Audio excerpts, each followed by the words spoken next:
चीन के छठी पीढ़ी के लड़ाकू विमान का परीक्षण, भारत के लिए चुनौतियां और संभावित रणनीतियां। चीन द्वारा छठी पीढ़ी के लड़ाकू विमान का परीक्षण एक बड़ी सैन्य और तकनीकी उपलब्धि मानी जा रही है।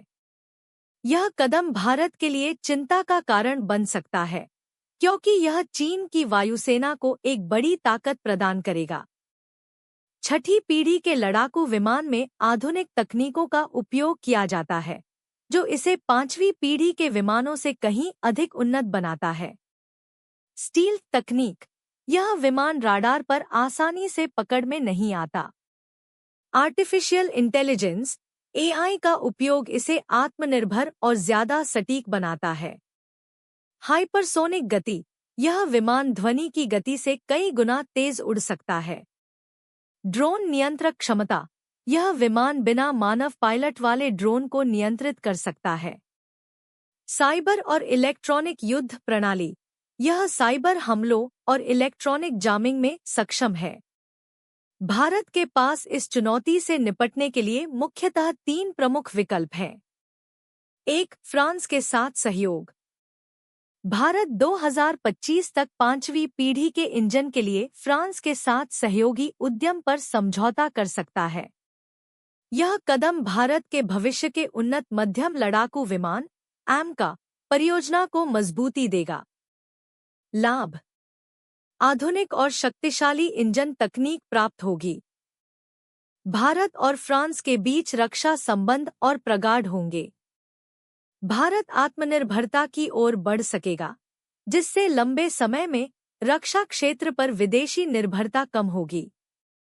चुनौतियां: परियोजना की उच्च लागत, तकनीकी हस्तांतरण की सीमा। 2. रूस के साथ साझेदारी। भारत रूस की पाकफा परियोजना से फिर से जुड़ सकता है और सुखोई Su-57 खरीद सकता है। यह विमान पांचवी पीढ़ी का है, लेकिन इसकी क्षमताएं चीन के छठी पीढ़ी के विमानों के करीब हो सकती हैं।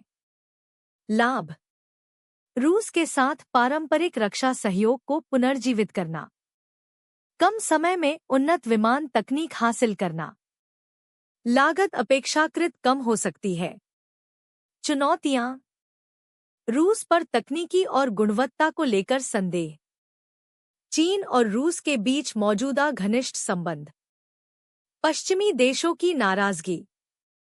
3. स्वदेशी विकास। भारत को अपने छठी पीढ़ी के लड़ाकू विमान को स्वदेशी रूप से विकसित करने की दिशा में तेजी से काम करना होगा। लाभ: दीर्घकालिक आत्मनिर्भरता, चीन और पाकिस्तान पर सामरिक बढ़त, स्वदेशी तकनीक से रोजगार और उद्योग को बढ़ावा। चुनौतियां: विकास में लंबा समय और भारी लागत, अंतर्राष्ट्रीय सहयोग के बिना तकनीकी जटिलताएं।